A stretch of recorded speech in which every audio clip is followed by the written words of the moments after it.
প্রিয় দর্শক বন্ধুগণ নমস্କାର। আসিଅଛି নূতন আপডেট নেই ଯାହାକି ଆପଣମାନେ ନିହାତି ଦେଖିବା ଦରକାର। ଓଡ଼ିଶାର ପାଣିପାଗ ଖବର ବିଷୟରେ ଦର୍ଶକ ବନ୍ଧୁଗଣ, ଓଡ଼ିଶାର ପାଗ ଶୁଖିଲା ରହିବ କିନ୍ତୁ ଦିନରେ ଶୀତ ଅନୁଭବ ହେବ ଏବଂ ରାତିରେ ପ୍ରବଳ ଶୀତ ଓ ସକାଳ ସମୟରେ ଘନ କୁହୁଡ଼ି ପ୍ରଚଣ୍ଡ ଶୀତ ମୁଣ୍ଡ ଖରାପ କରୁଅଛି ଶୀତ। ଦର୍ଶକ ବନ୍ଧୁ, ଓଡ଼ିଶାର କେତୋଟି ଜିଲ୍ଲାରେ ଘନ କୁହୁଡ଼ି ଦେଖିବାକୁ ମିଳୁଅଛି, ଯେମିତି ଜିଲ୍ଲାଗୁଡ଼ିକ ହେଲା ସୁନ୍ଦରଗଡ଼, କଳାହାଣ୍ଡି, କନ୍ଧମାଳ, ନବରଙ୍ଗପୁର ଜିଲ୍ଲାରେ ପ୍ରବଳ ଘନ କୁହୁଡ଼ି ହୋଇଥିଲା, କିନ୍ତୁ ଅନ୍ୟ ଜିଲ୍ଲାରେ ମଧ୍ୟ କୁହୁଡ଼ି ଦେଖାଯାଇଥିଲା କିନ୍ତୁ ଟିକେ କମ୍, ଯେମିତି ଝାରସୁଗୁଡ଼ା, ସୋନପୁର, କଳାହାଣ୍ଡି, ରାୟଗଡ଼ା, କୋରାପୁଟ। ଓଡ଼ିଶା ରାଜ୍ୟର 2 ରୁ 3 ଡିଗ୍ରୀ ପାରଦ କମିଅଛି ରାତିରେ। ଦର୍ଶକ ବନ୍ଧୁଗଣ, ବରଗଡ଼ ଜିଲ୍ଲାରେ ସବୁଠାରୁ ଅଧିକ ତାପମାତ୍ରା ରେକର୍ଡ ହୋଇଅଛି 32 ଡିଗ୍ରୀ।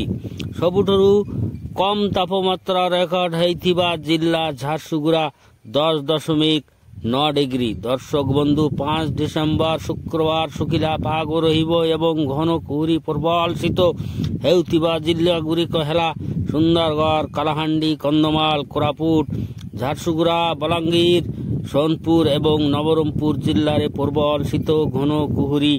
ଆଗାମୀ ଦିନରେ ରାତିର ତାପମାତ୍ରା 2 ରୁ 3 ଡିଗ୍ରୀ କମିବ ବୋଲି ଅନୁମାନ କରାଯାଉଅଛି। IMD କହିବା ଅନୁସାରେ ଏହିସବୁ ଜିଲ୍ଲାରେ ୟେଲୋ ୱାର୍ଣ୍ଣିଂ ଜାରି ହୋଇଅଛି।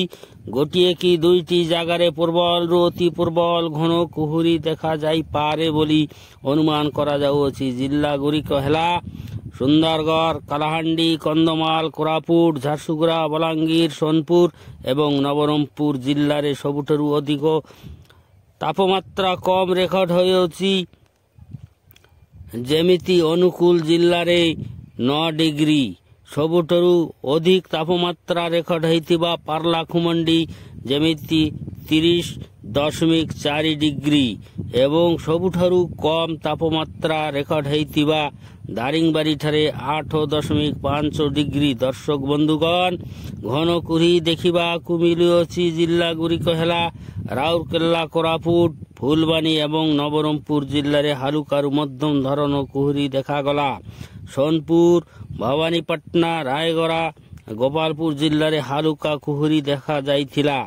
ଦର୍ଶକ ବନ୍ଧୁଗଣ, ଓଡ଼ିଶା ରାଜ୍ୟର କେତେକ ଜିଲ୍ଲାରେ କମ୍ ଥିବା ତାପମାତ୍ରା ଜିଲ୍ଲାଗୁଡ଼ିକ ହେଲା ସୁନ୍ଦରଗଡ଼ରେ 11.6 ଡିଗ୍ରୀ, ରାଉରକେଲାଠାରେ 9.6 ଡିଗ୍ରୀ, ଝାରସୁଗୁଡ଼ାରେ 9.6 ଡିଗ୍ରୀ, ଚିପଲିମାରେ 10.9 ଡିଗ୍ରୀ, କରାଇରେ 10.5 ଡିଗ୍ରୀ, କେନ୍ଦୁଝରରେ 11.4 ଡିଗ୍ରୀ, ଅନୁଗୁଳରେ 9 ଡିଗ୍ରୀ, ଫୁଲବାଣୀରେ 10 ଡିଗ୍ରୀ, ଉଦୟଗିରିରେ 10.4 ଡିଗ୍ରୀ, ଦାରିଙ୍ଗବାଡ଼ିରେ 8.5 ଡିଗ୍ରୀ, ଭବାନୀପାଟଣାରେ 11.8 ଡିଗ୍ରୀ, କୋରାପୁଟରେ 11.4 ଡିଗ୍ରୀ, ଶିମିଳିଗୁଡ଼ାଠାରେ 10.6 ଡିଗ୍ରୀ, ନବରଙ୍ଗପୁରଠାରେ 11 ଡିଗ୍ରୀ ରେକର୍ଡ ହୋଇଅଛି।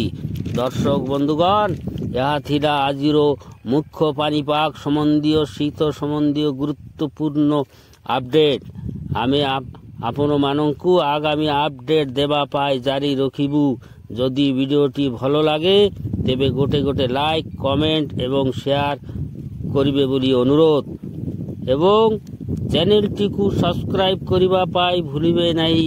ଦର୍ଶକ ବନ୍ଧୁଗଣ, ଏହିପରି ଭିଡ଼ିଓ ପାଇଁ ଆମ ସହିତ ଯୋଡ଼ି ରହନ୍ତୁ। ଆଜି ପାଇଁ ଏତିକି, ଦେଖାହେବ ଆଗାମୀ ଭିଡ଼ିଓରେ। ଧନ୍ୟବାଦ, ନମସ୍କାର।